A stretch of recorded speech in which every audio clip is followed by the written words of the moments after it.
No, during Lent we normally speak from the New Testament. और जो lent का समय है उसमें से साधारणतः तो हम लोग नए नियम से प्रचार करते हैं. But I started prepare this message a month ago, so I didn't want to change it at the last moment. लेकिन इस संदेश को मैंने करीबन 1 महीने पहले तैयार करना शुरू किया था, इसलिए मैं आखिरी समय में इसको बदलना नहीं चाह रहा था. So you would go on with the Old Testament preaching today. तो आज भी पुराने नियम से ही हम इस संदेश को सुनेंगे. Well, it would be so nice if God would give us a blueprint of our life. और कितना अच्छा होता अगर परमेश्वर हमें हमारे जीवन के लिए एक नक्शा प्रदान कर देता. Detailed description of what would happen and when it would happen. और उस नक्शे में बहुत विस्तार से सारी बातें बताई जाती कि क्या होगा, कब कैसे होगा. From beginning to that till the end. और आरंभ से लेकर के अंत तक. But fortunately, God does not give us any blueprint of our life. लेकिन ये अच्छी बात है कि परमेश्वर ने हमें ऐसा कोई नक्शा नहीं दिया है. He shows only one step at a time. वो हमेशा एक बार में एक ही कदम दिखाते हैं. We want to have the whole road map in front of us. हम चाहेंगे कि हमारे सामने पूरे रास्ते का नक्शा हमारे सामने आ जाए. But God shows only the next turn. लेकिन परमेश्वर शायद हमें एक अगली मोड़ तक ही दिखाते हैं. So He leads us one step at a time. और वो हमें एक कदम करके हमें हमारी अगुवाई करते हैं. But sometime after showing one step, He takes lot of time to show us another step. और कभी-कभी एक कदम दिखाने के बाद काफी लंबा समय बीत जाता है जब वो दूसरा कदम दिखाते हैं. When the time gap between these steps becomes so long, we struggle. और जब 2 कदमों के बीच में समय ज्यादा हो जाता है तो हम संघर्ष करने लगते हैं. We call it a waiting period. हम इसको कहते हैं इंतजार की घड़ी. Waiting period is always a troublesome one. और ये जो इंतजार का समय होता है ये बहुत ही ज्यादा परेशान करने वाला समय होता है. Very often we go through a lot of tension and fear during that waiting period. और उस इंतजार के समय में हमें बहुत सी परेशानियों का सामना करना पड़ सकता है. Today onwards for the next few weeks, that is whenever I preach. और आज से लेकर के कुछ हफ्तों तक जब मैं प्रचार करूंगा, we will look at Abraham's life. हम इब्राहिम के जीवन को देखेंगे. And the step that he took. और जो कदम उसने उठाए. And the gap between those steps. और उन कदमों के बीच में जो समय का जो अंतराल था. And how he spent those gap between the steps. और उन जो उसके इंतजार का जो समय था 2 कदमों के बीच में उसने कैसे उसको बिताया. Or what happened between those 2 steps. या उन 2 कदमों के बीच में क्या-क्या हुआ. So when we study the life of Abraham, जब हम अब्राहम के जीवन को पढ़ते हैं, one of the things that we learn is that he is a very, very ordinary man like you and me. तो जब देखते हैं उसके बारे में कि वो बहुत ही ज्यादा साधारण व्यक्ति है, आपकी तरह और मेरी तरह. He had his own failures. उसके अपने असफलताएं थी. He was skeptical about God's word. परमेश्वर के शब्द के को लेकर के उसको कुछ शंकाएं थी. Because he did not believe God's word. क्योंकि उसको परमेश्वर के वचन पे पूरा विश्वास नहीं था. When we read Genesis chapter 17 verse 16 and 17, it says God told him that he will have a child through Sarah.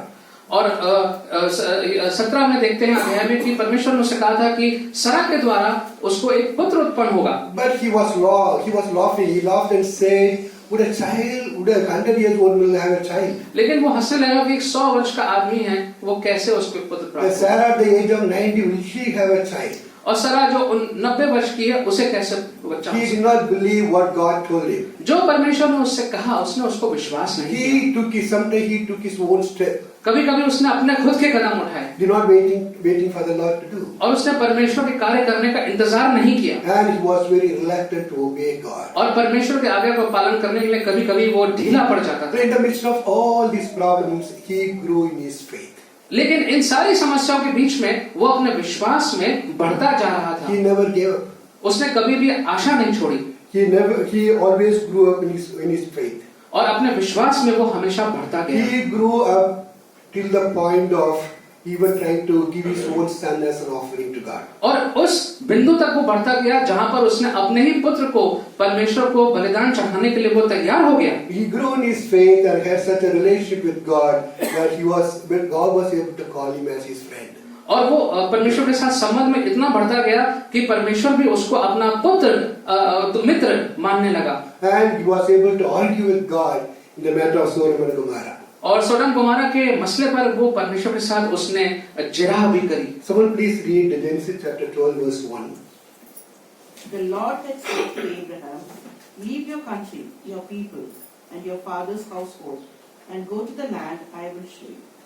यहोवा ने अब्राम से कहा, अपने देश और अपने कुटुंबियों और अपने पिता के घर को छोड़कर उस देश में चला जा जो मैं तुझे दिखाऊंगा। You know, the verse says God had said. और वचन में लिखा है कि परमेश्वर ने ऐसी वाणी थी। He had told him before. We do not know when he told him. We don't know when he told him. ये नहीं मालूम कि कब कहा, लेकिन परमेश्वर ने उससे ये बात कह दी थी। Verse 4 says he set out from Haran, but even before he came to Haran, God had told him. चौथे में लिखा है कि वो हरान की ओर गया, लेकिन हरान जब पहुंचने से पहले ही परमेश्वर ने उससे कह दिया था। Someone please read Acts chapter 7 verse 3 and 4. Acts chapter 7 verses 3 and 4. प्रेरित 7, 3 और 4। Leave your country and your people, God said, and go to the land I will show you. So he left the land of Chaldean and settled in Haran after the death of his father. God sent him to this land where you are not living. और उससे कहा, तू अपने देश और अपने कुटुंब से निकलकर उस देश में जा जिसे मैं तुझे दिखाऊंगा। तब वो कसदियों के देश से निकलकर हारान में जा बसा। उसके पिता की मृत्यु के बाद परमेश्वर ने उसको वहां से इस देश में लाकर बसाया जिसमें अब तुम बसते हो। Now, according to Stephen, even before he came to Haran, God had told him when he was in Mesopotamia in the Chaldeans country, God had told him to leave. और जब वो खलदियन में था तो वहीं पर परमेश्वर ने उससे कह दिया था कि तुम्हें वहां से जाना है। That's why God told him, leave your father's household and go to the place where I show you. और उस समय पर जब वो था वहीं पर परमेश्वर ने कह दिया था कि अपने पिता का घराना छोड़ के तुम्हें उस स्थान पे जाना है जो मैं दिखाऊंगा। The question is, did Abraham immediately obey God? सवाल ये कि क्या तुरंत इब्राहिम ने इस बात का पालन किया? No. ऐसा नहीं किया। It is shocking, right?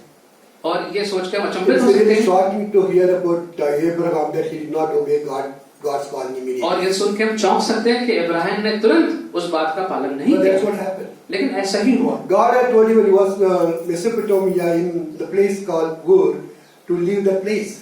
और जब परमेश्वर ने उसको मेसोपोटामिया और स्थान पे था वहीं पर परमेश्वर ने कह दिया था कि तुम्हें जाना है। Someone also read please Genesis chapter 11 verse 31. Genesis 11 chapter 31. उत्पत्ति 11 Yes. Verse 31. Yes. Terah took his son Abraham, his grandson Lot, Haran's son, and his daughter-in-law Sarai, his son Abraham's wife, and they set out together for Ur of the Chaldeans to go to the land of Canaan. Yeah. But when they came to Haran, they settled there. तेरह अपने पुत्र Abram और अपने पोते लूत जो हरान का पुत्र था और अपनी बहू सारे जो उसके पुत्र अब्राम की पत्नी थी, इन सभी को लेकर कसदियों के ऊर नगर से निकल कनान देश जाने को चला, पर हरान नामक देश में पहुंचकर वहां रहने लगा। No, God told Abraham to leave, but Abraham did not leave. So God moved Terah from that place. Terah.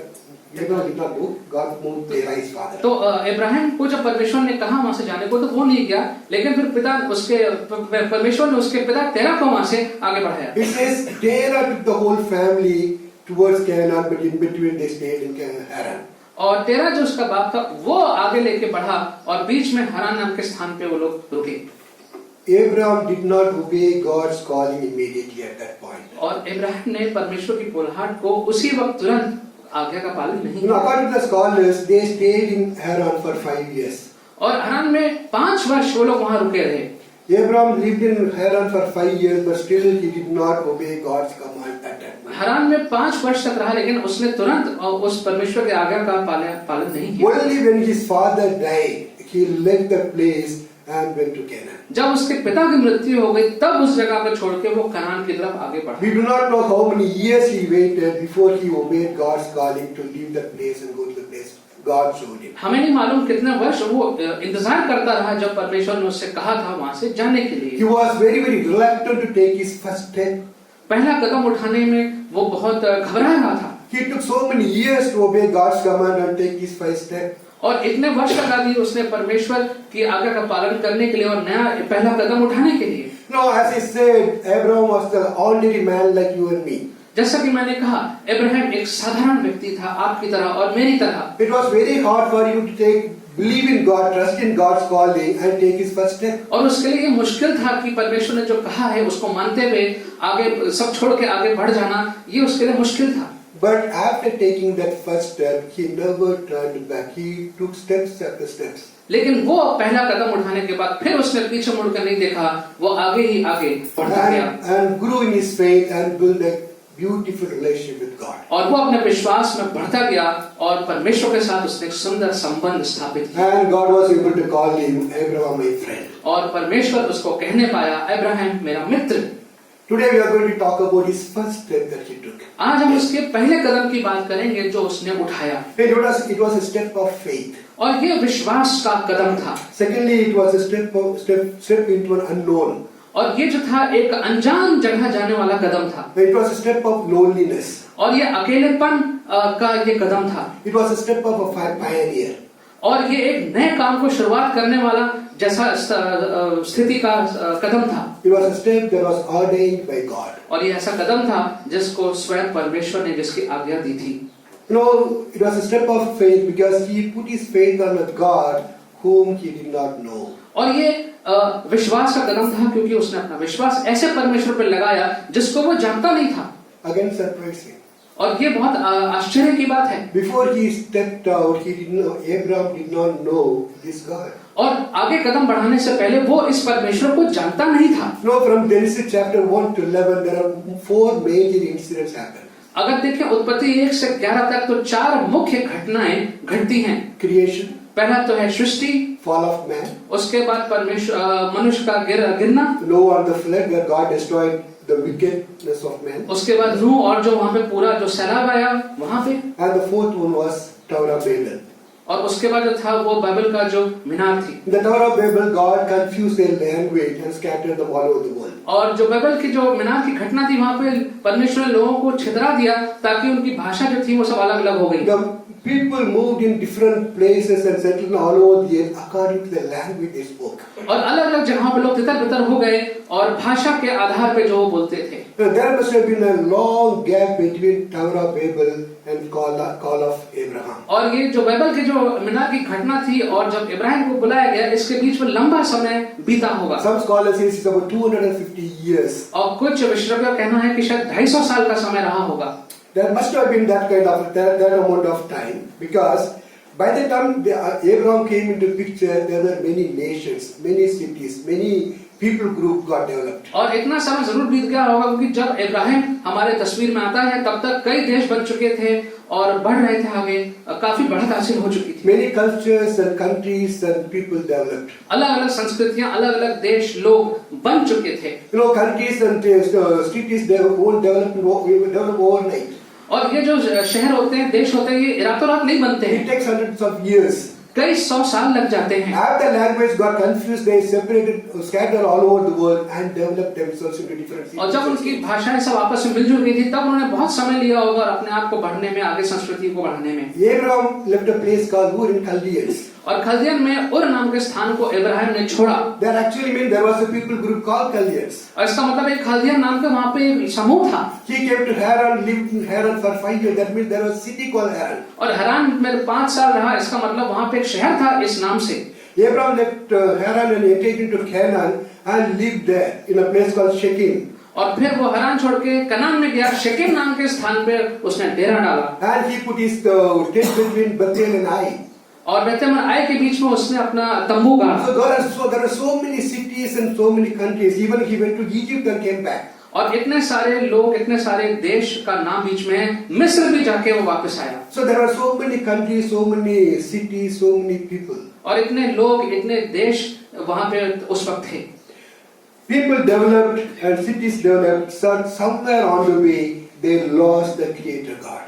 लेकिन जब ये सारे शहर और लोग संस्कृतियां बन रही थी तो इस बीच में कहीं पे लोगों ने अपने सृष्टिकर्ता को खो दिया। Every nation and people started developing their own gods. और सारे लोग, सारे देश अपने अपने देवी देवताओं को बनाने लगे। From the time of Noah till God called Abraham, God did not speak to human beings. और नोह से लेकर के इब्राहिम तक जो बीच में लोग थे, परमेश्वर ने किसी से कोई बातचीत नहीं करी। That is more than 350 years. और ये करीबन 350 वर्ष का समय रहा। Because the Bible says Noah lived 350 years after the flood. क्योंकि वचन कहता है कि उस बाढ़ के बाद 350 वर्ष नूह जीवित था। And Abraham was born when 292 years after the flood. 292 वर्ष साल के बाद इब्राहिम का जन्म हुआ था। When Noah died, Abraham was 58 years old. जब नूह की मृत्यु हुई तो इब्राहिम 58 वर्ष का था। So for 350 years there was no revelation from God. इसलिए 350 वर्ष तक परमेश्वर की ओर से कोई नया ज्ञान, कोई प्रकाशन नहीं था। No word of God to any human being. कोई वचन किसी भी व्यक्ति के लिए नहीं था। So human being lost the Creator God. तो जो लोग थे, मनुष्य थे, उन्होंने परमेश्वर को कहीं खो दिया था। That includes our Abraham. और इसमें इब्राहिम भी था। Because he was a worshipper of idols in Mesopotamia. क्योंकि मेसोपोटामिया में वो मूर्तियों की पूजा करता था। You may ask a question, how is it possible? आप सवाल कर सकते हैं, ये कैसे संभव है? Noah was still alive when Abraham was born. नूह जीवित था जब इब्राहिम का जन्म हुआ। And all this generation are his own great and great grandchildren. और ये सारे लोग जो हैं वो उसके वंश के ही लोग हैं। And he must have told them about the Creator God. और नूह ने जरूर अपने सृष्टिकर्ता परमेश्वर के बारे में अपने पुस्तकों को बताया होगा। True, he was the whole generation was his great and great grandchildren. और सच है कि जो उसके ये जो आगे वंश है वो सब उसी के वंश के बच्चे थे। But we have to remember the Tower of Babel. लेकिन हमें वो बेबेल के मीनार की घटना को याद रखना है। After Abraham, 100 years later, this Tower of Babel happened. और इब्राहिम के बाद ये 100 वर्ष के बाद ये घटना बेबेल के मीनार की घटी। For those 100 years, all the great grandchildren, everyone was living together only in one place. और उससे पहले ये सब लोग जो थे वो एक ही साथ में रहते थे। Noah must have told them about God. और नूह ने उन सबको परमेश्वर के बारे में अवश्य बताया होगा। But after the Tower of Babel, they got separated according to their language. They didn't speak each other's language. लेकिन बेबेल की घटना के बाद वो सब छितरा गए होंगे, एक दूसरे की भाषा से नहीं समझ पा रहे होंगे। And they were scattered all over the world and spoke in different languages. और अलग-अलग स्थानों पर वो पहुंच गए होंगे, अलग-अलग भाषाओं को वो लोग बोल रहे होंगे। I am not even sure whether Noah spoke the same languages as Abraham. और मुझे विश्वास नहीं है, मालूम नहीं है कि नोआ भी वही भाषा बोल रहा होगा जो बाकी लोग बोल रहे थे। Because Noah could not have influenced the whole nation which spoke different languages. क्योंकि ये संभव नहीं है कि नोह अपनी भाषा से सारे अलग-अलग लोगों पे उसका कोई असर पड़ा हो, क्योंकि सबकी भाषाएं अलग थी, ये संभव नहीं है। So the human being lost the Creator God after they got separated all over the world. इसलिए अलग-अलग एक दूसरे से होने के बाद, बिछड़ने के बाद, दूर-दूर जगह जाने के बाद वो अपने सृष्टिकर्ता परमेश्वर को भूल That गए थे। includes Terah, the father of Abraham. और इसमें टेरा का नाम भी आता है जो इब्राहिम का पिता था। Somebody please Joshua chapter 24 verse 2. Joshua 24:2.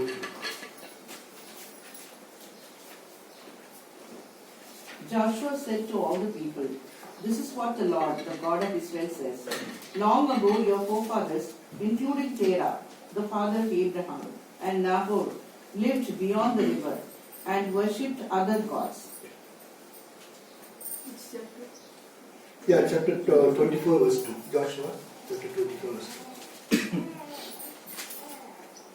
तब यहोशू ने उन सब लोगों से कहा, इस्राएल का परमेश्वर यहोवा इस प्रकार कहता है, प्राचीन काल में अब्राहम और नाहोर का पिता तेरा आदि तुम्हारे पुरखा परात महानद के उस पार रहते हुए दूसरे देवताओं की उपासना करते थे, और मैंने तुम्हारे मूल पुरुष अब्राहम को महानद के उस पार से ले आकर कनान देश के सब स्थानों में फिराया और उसका वंश बढ़ाया और उसे इसहाक को दिया। Yeah. See, Bible is very clear. Terah was not worshipping the God of creation. और वचन बहुत स्पष्ट है कि टेरा जो था वो सृष्टि करने वाले परमेश्वर की आराधना नहीं कर रहा। So Abraham followed the God of his father. तो इब्राहिम ने आराधना करी अपने पिता के परमेश्वर की। He was living in a place called Mesopotamia, worshipping other gods. Mesopotamia स्थान पे थे और दूसरे देवी देवताओं की आराधना कर रहे थे। At that time, this God appeared to him and told him, leave your father's household and country and go to the place where I show you. और ऐसे समय में, ऐसी परिस्थिति में वचन का जो बाइबल का परमेश्वर है, उसने आके इब्राहिम से कहा कि अपने लोगों को छोड़ के, इस देश को छोड़ के, जहां मैं दिखाऊंगा वहां जाना है। Now, one of the things we have to clearly remember is that this God, he does not know this God. और इस बात को मैं यहाँ पे समझना है कि ये जो आवाज आई इस परमेश्वर की, इसको इब्राहिम नहीं जानता था। He knew only the God of his fathers and he worshipped him. वो तो जानता था उन देवी देवताओं की आराधना करना जो उसका पिता करता था। Around there must be so many questions in his mind at that moment. और उस समय में उसके दिमाग में, दिल में कितने सारे सवाल आए होंगे। Who is the God? Why should I obey him? ये कौन है परमेश्वर, क्यों मैं इसके आज्ञा का पालन Why करूं? should I leave my father's household, the country, and follow this God's order? और मैं अपने पिता के देश को, घर को छोड़ करके मैं क्यों इस अनजान जगह पे मैं क्यों जाऊं? Where would he take me? कहां लेके जाएगा? Where would I stay? What would I eat? Would I be able to support my family? और कहां मैं रहूंगा, क्या खाऊंगा, परिवार का पालन पोषण कैसे करूंगा? How far is the country that he is talking about? और जिस देश में जाने को कह रहे हैं वो कितना दूर है यहाँ से? So there were many questions without any answer. बहुत से सवाल आए होंगे जिसका कोई उत्तर नहीं था। Here are only questions but no answers. सवाल तो बहुत थे उसके मन में, लेकिन जवाब कोई नहीं था। No answers to any of his questions. No answers to any of. और उसके जो सवाल थे उसका कोई उस वक्त जवाब नहीं था। But still he took that first step, लेकिन फिर भी उसने वो पहला कदम उठाया, trusting on a God whom he did not know well. ऐसे परमेश्वर पे भरोसा करना जिसको वो ठीक से नहीं जानता था। That is why we call it a step of faith. तभी हम कहते हैं विश्वास का कदम। He did not have the deep relationship with God at that moment. उस समय उसका परमेश्वर से कोई गहरा He संबंध was नहीं था। worshiping someone else. वो दूसरे की किसी की आराधना कर रहा Now था। God came and told him, leave this place and go to that other place. अब वचन का परमेश्वर आके कहता है कि इस जगह को छोड़ के दूसरी जगह पे जाना है। He did not know about so many things. इतनी सारी बातें उसको नहीं मालूम थी, But still he took the step. That is why it is called the step of faith. लेकिन फिर भी उसने ये कदम उठाया, इसलिए हम कहेंगे इसको विश्वास का कदम। That is a step only a faith could take. और यही एक ऐसा कदम है जो विश्वास में होकर ही लिया जा सकता था। No, in our lives we always look for answers before stepping out. और हम लोग कभी बाहर निकलने से पहले हम सारे जवाबों को ढूंढना चाहते हैं। We want to be certain of everything before we start following God or following whatever God asks us to do. हम चाहते हैं कि परमेश्वर जो कह रहा है उसको करने से पहले हम सारी बातें तय कर लें, निर्धारित कर लें। We do not want to take any faith step unless we know everything is going to be all right. और हम कोई विश्वास का कदम नहीं उठाना चाहते हैं जब तक हम ये ना जान लें कि सब कुछ ठीक है। But the God doesn't work that way. लेकिन परमेश्वर इस प्रकार से कार्य नहीं करते। As I said, we want the whole travel plan, whole thing, but God shows only the turning. और जैसा कि मैंने कहा कि हम चाहते हैं कि पूरी योजना हमारे सामने आ जाए, लेकिन परमेश्वर हमें सिर्फ एक एक कदम करके दिखाते हैं। Only when you turn, then God shows the other turn. जब एक बार मुड़ जाएंगे तब परमेश्वर अगला मोड़ दिखाएगा। Very often we have to do things in faith. और कई बार हमें ये कदम सारे कार्य विश्वास में करने पड़ते हैं। You know, Bible says faith is pleasing to God. वचन में लिखा हुआ है कि जो विश्वास है वो परमेश्वर को लुभाता है। I don't know what's going to happen in the future, मुझे नहीं मालूम भविष्य में क्या होगा, but still I am holding on to God in faith. लेकिन मैं परमेश्वर को पकड़े हुए हूँ विश्वास में। That is what pleasing to God. ये परमेश्वर को पसंद है। Hebrews chapter 11:6 says, without faith it is impossible to please God. इब्रानियों 11:6 में लिखा है कि बिना विश्वास के परमेश्वर को प्रसन्न करना असंभव है। So please remember, our faith pleases God. और ध्यान रखें, याद रखें कि हमारा विश्वास जो है वो परमेश्वर को पसंद है। Abraham took his first step in faith on God and on His word. और परमेश्वर इब्राहिम ने जो पहला कदम उठाया वो परमेश्वर की बातों को मानते हुए विश्वास का कदम उठाया। The second step was step into the unknown. दूसरा जो कदम था वो था अनजान स्थान पे जाना। Now for Abraham, this unknown God was leading him to an unknown place. और इब्राहिम के लिए कि ये अनजान परमेश्वर एक अनजान स्थान पे ले जाने की बात कर रहा है। Someone please read Hebrews chapter 11 verse 8. Hebrews chapter 11 verse 8. इब्रानियों 11:8। विश्वास ही से इब्राहिम जब बुलाया गया तो आज्ञा मानकर ऐसे स्थान में चला गया जो उसे उत्तराधिकार में मिलने वाला था। वो नहीं जानता था कि मैं कहाँ जा रहा हूँ, फिर भी चला गया। By faith, Abraham, when called to go to a place he would later receive as his inheritance, obeyed and went, even though he did not know where he was going. Abraham obeyed and went even though he did not know where he was going. और इब्राहिम ने आज्ञा का पालन करता हुआ वो गया, भले ही उसको नहीं मालूम था कि वो कहाँ जा रहा है। He went to an unknown place led by an unknown God for him. एक अनजान स्थान पे वो जा रहा था और एक अनजान परमेश्वर ने उसको ये आदेश दिया था। He traveled 690 kilometers in an unknown territory. और 693 किलोमीटर की यात्रा उसने करी अनजान जगह पे। Now, in today's situation, if you want to go anywhere, immediately we Google to find out all the information about that particular place. और आज के समय में यदि कहीं जाना है तो गूगल पर पहले सब जानकारी हासिल कर लेते हैं जहाँ पे जाना है उस स्थान के बारे में। Even before we took a ticket, book the ticket, we know what is there in that country. और टिकट लेने से पहले हम सब पता कर लेते हैं उस देश में उस स्थान के बारे में। But Abraham traveled 690 kilometers to that place without knowing anything about the place or anything about the way. लेकिन 693 किलोमीटर इब्राहिम ने यात्रा करी, ना उस जगह के बारे में ना किसी चीज के बारे में उसको नहीं मालूम It था। must have taken so many days or months to reach that place. कितने दिन या महीने लगे होंगे उस स्थान पे पहुंचने Just के लिए। he was taking the whole whatever he accumulated in Haran. They were taking the whole thing. क्योंकि जो कुछ भी उसके संपत्ति लोग जो उसके साथ थे हरान पे वो सब साथ में लेके जा रहा He था, was not traveling alone. अकेला नहीं था। He had a huge caravan with him.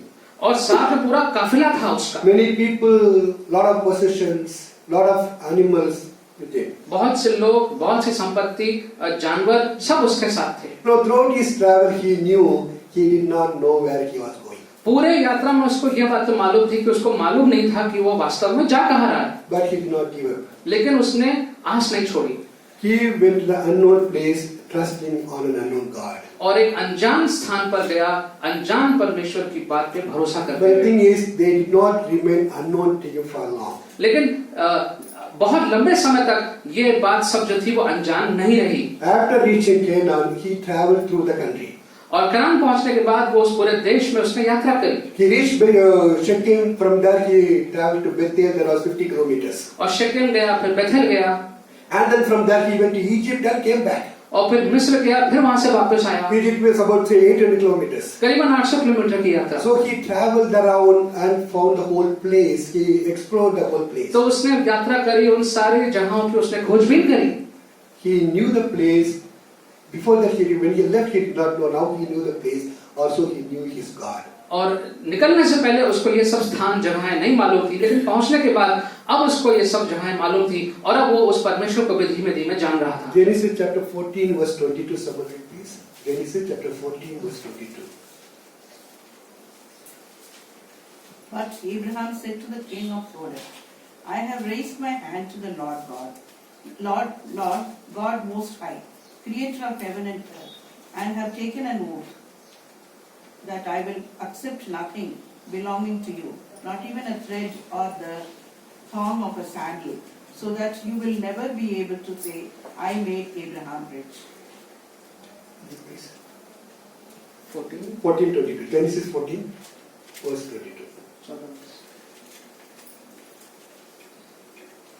Ram ने सदोम के राजा से कहा, परम प्रधान ईश्वर यहोवा जो आकाश और पृथ्वी का अधिकारी है, उसको मैं ये शपथ खाता हूँ कि जो कुछ तेरा है उसमें से ना तो मैं एक सूत और ना जूती का बंधन ना कोई वस्तु लूंगा, कि तू ऐसा ना कहने पाए कि अब्राहम मेरे ही कारण धनी हुआ। He says, the Lord God Most High, Creator of heaven and earth. वो कहता है कि परमेश्वर जो सबका जिसका उच्च स्थान है, जिसने इस संसार पृथ्वी को बनाया। Without any doubt, now he knew the God who brought him to this place is the Creator God. और कोई इसके मन में शंका नहीं थी कि जो परमेश्वर उसको यहाँ लेके आया वही उसका सृष्टिकर्ता He परमेश्वर। knew Most High God, the Creator of the universe. और सर्वशक्तिशाली परम प्रधान परमेश्वर वही पृथ्वी को बनाने वाला Within है। few years, he knew it was God, the Creator, brought him to this land. और कुछ ही वर्षों में उसको पता लग गया कि ये सृष्टि करने वाला परमेश्वर ही उसको इस स्थान पे लेके आया है। And I said within few years because he said this word even before Ishmael was born. और मैंने कुछ वर्ष इसके बोला क्योंकि इस्माइल के पैदा होने से पहले ही इब्राहिम ने ये कह दिया था। Ishmael was born when Abraham was 86 years. That is after 11 years after he left Haran. जब 86 वर्ष का इब्राहिम था तब इस्माइल पैदा हुआ था। But even much before that, he was able to say, this is the most guy created God. लेकिन उससे पहले ही वो कहने पाया कि यही मेरा सृष्टि करने वाला परमेश्वर है। You know, he left the place with only faith. उसने उस स्थान को जब छोड़ा था तो सिर्फ विश्वास में ही छोड़ा था। Now he knew on whom he placed his faith. और अब उसको मालूम था कि उसने अपना विश्वास किसके ऊपर लगाया था। He knew the God who called him is the creator God. उसको मालूम था कि ये परमेश्वर कौन है जो सृष्टि करने वाला No, परमेश्वर he है। was able to gain the knowledge because of his faith that he placed on God. और उसको इतनी जानकारी, इतना ज्ञान मिला क्योंकि उसने अपना विश्वास परमेश्वर पे लगाया था। You know, we all walk through the unknown places. हम लोग भी कितने अनजान स्थानों से गुजरते हैं। We do not know what future holds for us, हम नहीं जानते कि भविष्य में क्या होगा, but we have a known God. लेकिन हमारा परमेश्वर जो है वो उसको हम जानते हैं। We know God. हम जानते हैं We परमेश्वर, know we put our faith on the creator God. हम जानते हैं कि सृष्टि करने वाले परमेश्वर पे हमने अपना विश्वास लगाया। Abraham did not have that blessing, और ये आशीष इब्राहिम के पास नहीं थी। but we have. We know we worship the creator God. We know God. हम जानते हैं क्योंकि हम सृष्टि करने वाले परमेश्वर की आराधना करते हैं।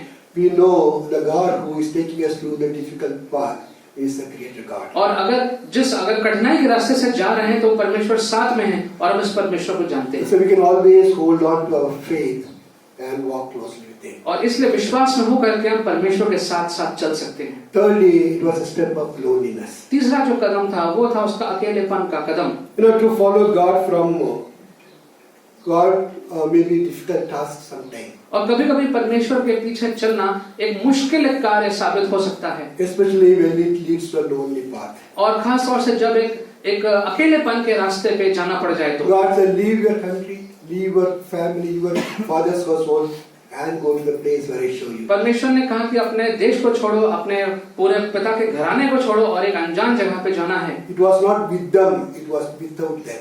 ये सबके साथ नहीं, लेकिन उनके बगैर जाना था। He must turn back what was familiar and friendly and walk the lonely path. और जो लोगों को जानता था, सारे लोगों को, उन कई लोगों को छोड़ के ही उसको जाना था।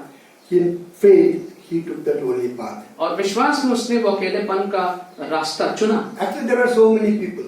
ऐसे बहुत से लोग थे उसके साथ। Abraham was following God and they were following Abraham. और अब्राहम जो था वो परमेश्वर के पीछे चल रहा था, बाकी लोग अब्राहम के पीछे चल रहे थे। He alone was responsible for the whole journey. और पूरे यात्रा के लिए अब्राहम स्वयं अकेला ही जिम्मेदार था। No human help or guidance to him. और कोई भी मनुष्य की ओर से उसकी कोई मदद नहीं थी। He had always relied on God who called him to take the path. और उसको हर वक्त परमेश्वर पर निर्भय भरोसा करना था जो उसको इस रास्ते पे लेके जा रहा था। But he was not actually alone all the time. लेकिन वो हर वक्त अकेला भी नहीं था इस प्रकार से। The one who called him was with him all the time. जिसने उसको बुलाया वो उसके साथ था। The moment he reached Shechem, he appeared to him again.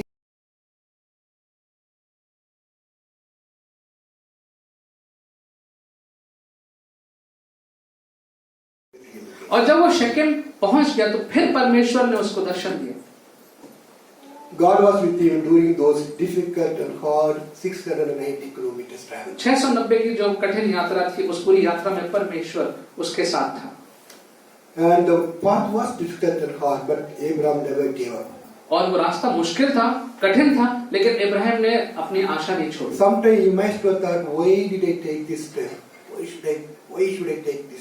कभी आप सोच सकते हैं कि अपने जीवन में कि ये कदम मैं क्यों उठाऊं, क्यों जाऊं इस रास्ते But he never gave up on his faith and kept on his path. लेकिन इब्राहिम को देखते हैं कि उसने अपने विश्वास को नहीं छोड़ा, उस रास्ते को नहीं छोड़ा। No, our Christian life sometimes leads to a lonely path. और हमारा जो मसीह जीवन है अक्सर हमें हो सकता है अकेलेपन के रास्ते पे ले जाए। People may not understand you. लोग आपको शायद ना समझ पाए। People may look down on you शायद लोग आपको or criticize you. और शायद लोग आपकी आलोचना करें। You may feel that you are alone. In the midst of so many people, you can feel. और कई लोगों के बीच में भी आपको अकेलेपन का एहसास हो सकता है। But you should always remember, the one who called us to be his children is always with us. लेकिन याद रखें कि जिसने हमें बुलाया है, अपने बेटी बनाया है, वो हमारे साथ में है।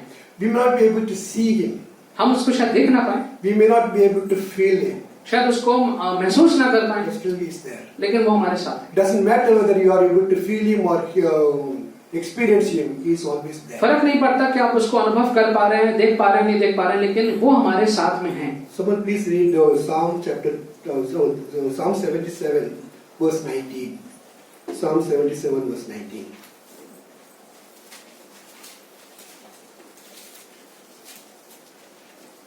Your path led through the sea, your way through the mighty waters. Through your footprints were not seen. तेरा मार्ग समुद्र में है और तेरा रास्ता गहरे जल में हुआ और तेरे पाँवों के चिन्ह मालूम नहीं होते. So when God leads us through difficult and hard path, we may not be able to see Him. और जब परमेश्वर हमें कठिन रास्तों से लेके जाता है तो शायद हम उसको देख ना पाए. We may feel lonely. हो सकता है कि हमें बहुत अकेलेपन का But the Bible says He is always with us. लेकिन वचन बताता है कि वो हमेशा हमारे साथ है. Yes, He said, I will never leave you nor forsake you. और वचन में उसने कहा कि मैं तुम्हें कभी छोड़ूंगा नहीं, कभी त्यागूंगा नहीं. You know, the fourth is the step of pioneer. और जो चौथा जो कदम है वो है एक नई शुरुआत को करना. According to the dictionary, the pioneer is the one who goes before as into the wilderness and prepares the way.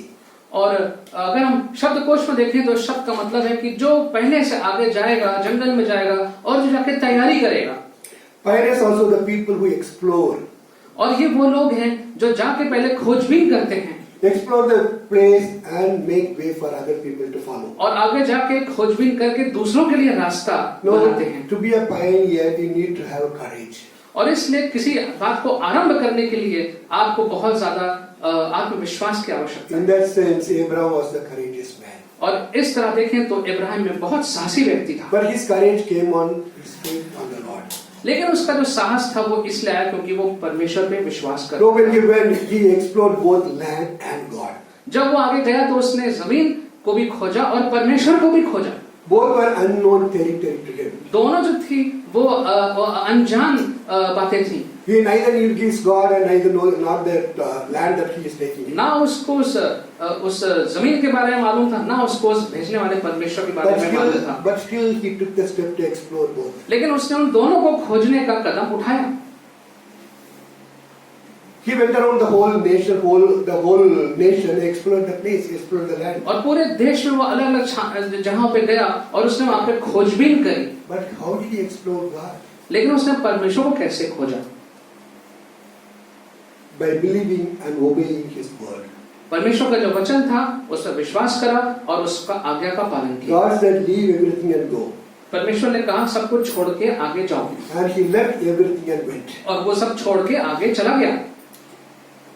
To see God, how God is going to sustain him. और ये देखने जानने के लिए कि परमेश्वर कैसे उसका ख्याल रखेगा. As he obeyed and surrendered himself to God.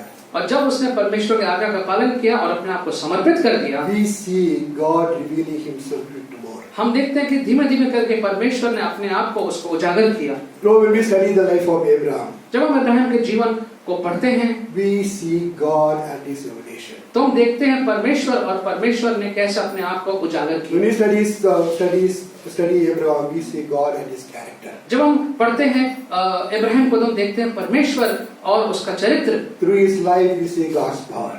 और इब्राहिम के जीवन में के द्वारा हम परमेश्वर के सामर्थ्य को We देखते see हैं. his righteousness. हम परमेश्वर के धार्मिकता को देखते हैं. We see his holiness. हम परमेश्वर की पवित्रता को देखते हैं. We see his compassionate. और परमेश्वर कैसे करुणा से भरा हुआ है ये देखते हैं. We learn so much about God when we study the life of Abraham. और इब्राहिम के जीवन को पढ़ के हम परमेश्वर के बारे में इतना कुछ सीखते हैं. He obeyed God and God revealed himself to him. उसने परमेश्वर के आज्ञा का पालन किया और परमेश्वर ने अपने आप को उस पर उजागर In किया. a way, he explored God for his faith, for his obedience to God. और उसने परमेश्वर को और जाना और अपने विश्वास के द्वारा और आज्ञा का पालन करते हुए उसने परमेश्वर को जाना. We know God, we can only know God more when we obey his commands. और हम भी परमेश्वर को और जानने पाएंगे जब उसके आज्ञा का पालन करेंगे. Only when we believe in his word and surrender ourselves and our situation to God. और तभी जब उसके वचन पे विश्वास करेंगे और अपने आप को उसके हाथों में समर्पित कर देंगे. So when we commit our situation to him, we know how he wants us to bring us out of the situation. जब हम अपने आप को अपनी परिस्थितियों को उसके हाथों में सौंप देते हैं तब हम जानने पाते हैं कि वो हमारे इन परिस्थितियों में क्या करेंगे. At that moment, we know God more. और उस क्षण में हम परमेश्वर को और ज्यादा जानने लगते हैं. Explore God through our lives. अपने जीवनों के माध्यम से हम परमेश्वर को खोजें, by having faith on Him and obeying His word. उस पर विश्वास रख के और उसके वचन पे को पालन करें। Reading Bible gives us a head knowledge. और अगर वचन को पढ़ते हैं तो उससे हमें जो है वो ज्ञान तो मिल जाएगा, Only obey that word, we experience God really in our lives. लेकिन जब उस वचन को हम पालन करते हैं तब हम परमेश्वर को अब जीवनों में अनुभव That's करते the हैं। only way to explore God in our lives. यही एक तरीका है जिससे हम परमेश्वर को खोज सकते हैं। So it's very important not only just to read the word, but to obey God's word. इसलिए बहुत आवश्यक है कि वचन को सिर्फ पढ़े ना, लेकिन उस पे चलने वाले भी बने। And God told him to walk through the land, and he explored the land as well. और परमेश्वर ने उससे कहा कि तू उस पूरे जमीन में जाके ढूंढो, और फिर वो गया और उसने खोजबीन करी। He just walked through the land and explored every part of the land. और हर जगह पे वो गया और उसने वहां पर जाके खोजबीन करी। He knew in his faith one day his generation, his descendants will take that land. और उसको मालूम था अपने विश्वास में कि एक दिन उसके जो वंशज हैं वो उस जगह को उसके मालिक बन जाएंगे। He lived in tents and moved with his tents. वो तो तंबू में रहता था और तंबू के साथ आगे बढ़ता He did था। not have a permanent place. उसका कोई स्थायी स्थान नहीं था, But still he knew one day this land will belong to him. लेकिन फिर भी उसको मालूम था कि एक दिन ये जो पूरी भूमि है ये उसकी होगी। Fifthly, it was a step ordained by God. और पांचवा जो था बात ये कि वो कदम परमेश्वर के द्वारा ही आदेश किया गया It था। was God who told him to leave the place and move to this place. ये परमेश्वर ने ही उससे कहा था कि उस जगह को छोड़ करके आगे जाना है। Even before he took the step, he knew it was going to be a lonely place. और वो कदम लेने से पहले उसको मालूम था कि ये एक अनजान अकेलेपन की जगह होगी। Before he took the step, he knew he is going to an unknown place. और वो कदम लेने से पहले उसको मालूम था कि एक अनजान स्थान होगा। Even before he took the step, he knew he was the first person to explore the land and the God who called him. और वो कदम लेने से पहले उसको मालूम था कि वो पहला व्यक्ति होगा जो एक अनजान जगह पे जाएगा और अनजान स्थान को ढूंढेगा, परमेश्वर को भी उसके बीच में ढूंढेगा। He got a lot of questions when he left. और उसके मन में बहुत से सवाल थे जब वो निकला, No answers. कोई उत्तर नहीं था, But still he took his first step. लेकिन फिर भी उसने अपना पहला कदम उठाया, Because it was ordained by God. क्योंकि ये सब कुछ परमेश्वर ने ही योजना में बनाया था। So, we think we can live the life the way we want. हम लोग सोचते हैं कि अपना जीवन हम जिस प्रकार से चाहते हैं वैसे व्यतीत कर सकते हैं। Life is not meant to live the way we want. हमारा जीवन इसलिए नहीं है कि जैसे हम चाहें वैसे उसको व्यतीत It करें। is meant to live the way God wants us to live. ये इसलिए कि जैसे परमेश्वर ने निर्धारित किया है उस प्रकार से जीवन जिया जाए। We should let our steps be ordained by God. हमें होने देना चाहिए कि परमेश्वर के अनुसार हमारे कदम जो हैं वो आगे बढ़ने चाहिए। The paths may be difficult and hard when God takes us through. और जब परमेश्वर हमें लेके जाता है शायद वो रास्ता जो है कठिनाइयों से भरा हुआ रास्ता हो सकता है, But one of the things that we have is assurance that God is with us all the time. लेकिन एक चीज जो हमारे साथ है वो है भरोसा जो परमेश्वर का हमारे साथ रहता है। Path may be difficult and hard, रास्ता जो है मुश्किल कठिन हो सकता है, but it was ordained by God. लेकिन ये रास्ता परमेश्वर ने ही निर्धारित किया है। That is the most important thing for a Christian. और यही सबसे आवश्यक बात है एक मसीह के लिए। Step by step, led by God, till He reaches the glory. और एक एक कदम करके परमेश्वर के द्वारा अगुवाई प्राप्त करते हुए हम अपने गंतव्य पे पहुंचे। We can always be assured God is with us. और हम इस बात को भरोसा रखें कि परमेश्वर सदैव हमारे साथ When है। you want to live the way you want it to live, even when you step outside, He brings you back. और जब हम जैसा जीवन व्यतीत करना चाहते हैं बाहर भी जाते हैं तो परमेश्वर अक्सर हमको वापस सही स्थान पे लेके आ जाते हैं। So always live according to the step that God shows you. तो इसलिए अपना जीवन वैसे व्यतीत करें उन्हीं कदमों में जो परमेश्वर दिखाते हैं। Let our steps be ordained by God. हमारे जो कदम है रास्ता है वो परमेश्वर के द्वारा ही निर्धारित होना चाहिए। May the Lord help us to choose a step and walk in His ways. परमेश्वर हमें होने दे कि हम उसके रास्तों पे चलें और उसके कदमों को पहचानते हुए जीवन व्यतीत करें। आइए प्रार्थना करें। Heavenly Father, we thank you that you are the creator of our lives and you have made a master plan for each one of us and you want us to follow that plan step by step. परमेश्वर हम धन्यवाद करते हैं कि आप हमारे जीवन के सृष्टि करने वाले परमेश्वर हैं। आपने हमारे जीवन की पूरी योजना बना के रखी है और आप चाहते हैं कि हम एक एक कदम करके उस योजना में आगे बढ़ते जाएं। Help us lord to always be conscious and to be found in the centre of your will. होने दे परमेश्वर कि हमेशा इस बात का हमें ध्यान रखें और हमेशा हम आपकी इच्छा के मध्य में अपने आप को पाएं। Help us lord to remember to always trust on you and to take each step trusting you and surrendering to your will. परमेश्वर हम अपने जीवन के सारे कदम आप पे भरोसा करते हुए लें और एक एक करते हुए अपने जीवन में आगे बढ़ते जाएं। Thank you Lord for this word. Thank you Lord for guiding us and leading us always. We pray Lord that as we reflect further, you will guide and guard each step of ours. परमेश्वर जब हम आगे बढ़ते हैं तो हमारी प्रार्थना है कि हमारे सारे कदमों पे आप अगुवाई करिए और हमारे कदमों की रक्षा भी करिए। We ask this prayer in Jesus' precious name.